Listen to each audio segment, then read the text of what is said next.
We just saw now the U.S. Secretary of Defense, Pete Hegseth, make these statements that in a settlement that it would have to be realistic, that Ukraine would not get NATO membership. It would be unlikely to get its territory back. And also in any security guarantees, the United States wants to sit this out. That is also not to get NATO involved. And they finished it all off by saying that, yeah, the US also would no longer be primarily focused on European security. So you can imagine the panic going around in Europe where they can't imagine, life without being led by the United States. How do you Well, you see have this to, situation? keep in mind, Glenn, keep in mind, this is not news. This was President Trump's intent when he was in office, and I happen to strongly support him. I don't think the Europeans will regain their self-confidence and become a major power in the world again until they accept responsibility for their own defense. And I think that's a good thing. You've got governments coming to power now that are nationalists. These nationalists are not warmongers. The people leaving office and being thrown out. I mean, the Germans have an election on 23 February. I'll be very interested to see how that turns out. Everyone rejects the AfD. Well, the AfD is getting steadily stronger and stronger and stronger because Germans are saying, what's wrong with the AfD? What they're saying is, we want to be out of the EU. We want to be out of NATO. We don't want to be dragged into any wars. We want to pursue German national strategic interest. Well, that's a good thing if you're a German. You're hearing some of the same things elsewhere in Europe, certainly in Slovakia, in Hungary, in Austria. So this is healthy. And I think all of this is going to change the situation for the best. That's why I think that President Trump ought to take advantage of it and back out. In other words, end the aid, pull us out of Ukraine, and then tell the Europeans and the Russians, we will support whatever solution you come up with. We agree to neutrality. I've always said Austrian neutrality, which I still think is the right model. It's one with which the Russians are familiar. So that would be a good thing. The Europeans need to sign up for that and get past all this nonsense. The problem is we still have people that want to meddle there, and they'll say, "Well, you're in retreat. You're in America. You're not an America first guy because you don't want to dominate." Well, I am an America first person because I don't want to dominate. I want to dominate at home, and that's why I said at the beginning of this, I support what President Trump is doing here in the United States. I think that should be our priority.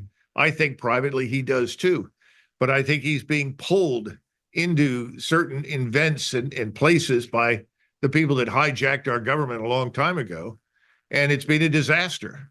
We need to cut our losses and get out of these places. And we should look for some solution. It may not be perfect, but any solution that prevents this Armageddon from occurring in the Middle East. That's not in anyone's interest. And I'm very, very happy to hear what he said about demilitarizing our relationship with China. There's no reason for it. And that effectively, that's what he's implying by pulling forces out of Southeast Asia or South China Sea and other places. We need to get out. So, Glenn, I don't know what we will do. I think we will do what Churchill said. Americans eventually do the right thing after they've done everything else. I think that may happen here too. But the everything else right now is very dangerous in the Middle East. No, I agree. And I saw the British, they said, well, if the Americans leave Ukraine, we will take over, carry the weight, but I'm not sure. On the well, I guess Well, that's all. that's very entertaining. Yeah. No, And I it's guess they're going to tap into the Norwegian National Sovereign Fund to pay for it because the British economy is failing badly. Their financial system is on the verge of collapse. Starmer's days are numbered. I'm surprised he's still there. I don't think he'll be there much longer. The British people, I think, are increasingly fed up as well. but yeah, so this Sweden come out and say, no, no, it's not over yet. They can still become a part of NATO in the future. They're still clinging on to this. But as you suggested, if the US is shifting its focus, yeah, would like to get out of there simply out of necessity. What do you see this means for NATO in the future? Because you have a lot of components there. That is the US, leaving a bit. You have the new, more nationalist governments coming in Europe, which aren't that interested in fighting a war with Russia. So, what do you, if you're gonna again look into a crystal ball, what do you see happening with NATO as the main, security institution of Europe? NATO should have been Europeanized in 1992. In other words, when the Soviet state fell apart and the Warsaw Pact was out of business and Germany was reunited, there was no real requirement for NATO. And if you go back to that time, you remember all the luminaries in Washington and their globalist friends in Europe running around saying, well, if NATO isn't out of area, it's out of business. So they began looking for places where they could intervene militarily. I think that's been a disaster for 30 plus years. I don't think it's something the Europeans want, and I know Americans don't want it. So I think from that standpoint, NATO should have gone away. I think it will. The question is how? Will it go out with a bang or a whimper? And if the Germans elect a nationalist government that says we've had it with NATO, then we're out. We need to get out of Germany. We should have gotten out of there in the mid to late 90s. It's just this great myth that if we're not there holding everybody's hand or holding them by the throat, that there will be wars and conflict and disaster. Well, that doesn't hold up to closer scrutiny. We live in the 21st century. I don't see any interest in Germany or France or Spain or Poland in invading anybody else around them. I just don't see it. There will be disputes, but I think we've reached a point now where those could be handled without large numbers of casualties on both sides. So I don't sign up for that notion that we have to be everywhere, but that's still very a strongly held belief by many in Washington. You've heard them on the Senate floor. Lindsey Graham, they keep looking for someone else to bomb, frankly. Open up a new war, open up a new front, keep us engaged no matter what. Well, I think it needs to end, and I think it's going to end first in Europe. It should also end in Asia. The last place it will end is the Middle East, because there's a lot of money behind the United States government right now, influencing politicians to make them do things that most Americans would never do. Well, I think the weakness is you're approaching this from a position of reason. I think in Europe they still believe the Russians are not just planning to invade the Baltic states, but they might come for Poland. So we've created a different universe for ourselves here, and it's quite absurd if you observe the actual discourse. Um, Anyways, I would have loved to ask you about Rubio's comment about the end of the unipolar world order, but I'm afraid we ran out of time. So Well, look, Rubio isn't telling anybody anything we don't already know. So that's a blinding flash of the obvious.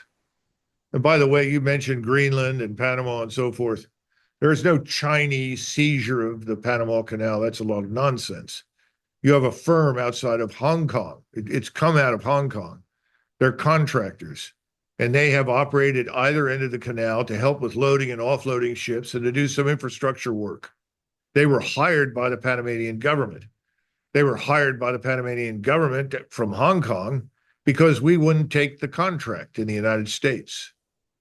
So it's very simple. If you're worried about these Chinese loading and unloading ships at either end, call Hong Kong, buy out the contract, and send the Americans down there to do it. It's that simple. So this is all nonsense about Panama. The other thing, somebody said, well, we have to get our aircraft carriers through there to defend Taiwan. Well, good luck with that. Aircraft carriers don't fit through the Panama Canal. That was built for battleships back in the early 20th century. It's one of the reasons our battleships were narrower in terms of the beam than the battleships built by Germans, Japanese, and Brits. But you're not going to get anything through the canal that's life or death for anything in the Pacific. So I think that needs just to be dropped and go away. The other part is Greenland. And, as I've said, I think we've talked about this. The Danes are allies. You're telling me that the Danes are suddenly now hostile and we have to invade Greenland? This is nonsense. And we've controlled everything along the Arctic periphery in Canada, Greenland, Alaska, even your country. The periphery is under our surveillance and reconnaissance and capability umbrella, if you will. What do we need to do that we're not already doing? It's rather stupid. Again, that's an opportunity for discussions with the Russians who control much of the other periphery so that we don't have any problems and we can use it. Everybody can use it. Chinese, Thais, Japanese, anybody to use this thing. And that ought to be our goal. So I think we ought to stop talking about everything in military terms because it just doesn't fit. But, as you say, I'm just too, I'm a victim of reason and I need to emote more like everybody in Washington. I guess this is a problem of having a empire not based on the geoeconomics anymore, but military. Because, as they say, when all you have is the hammer, everything is a nail. I thought it was also a strange military approach to, yeah, restoring some more influence over the Panama Canal. It's certainly this was, or Greenland for that sake, that's in threatening to take it by military force. It seems really not to be, yeah, the best tool for the job as it is. But Well, remember, we have a club here in the United States, and that club is called the Bombs Away Club. And whenever you talk about the use of military, the power, American military, they all cheer, hooray, hooray, thinking that destruction and bombing demonstrates our greatness to the world. Well, we've demonstrated something to everybody in the Middle East, and that is our callous disregard for human life. And that's got to stop. There is such a thing as morality, and there is such a thing as law. Now, we have nothing but contempt for international law. Law is what we say it is. But the truth is, that's not quite right. And this is going to get us into a lot of trouble because everybody knows that without us, nothing would have happened in Gaza.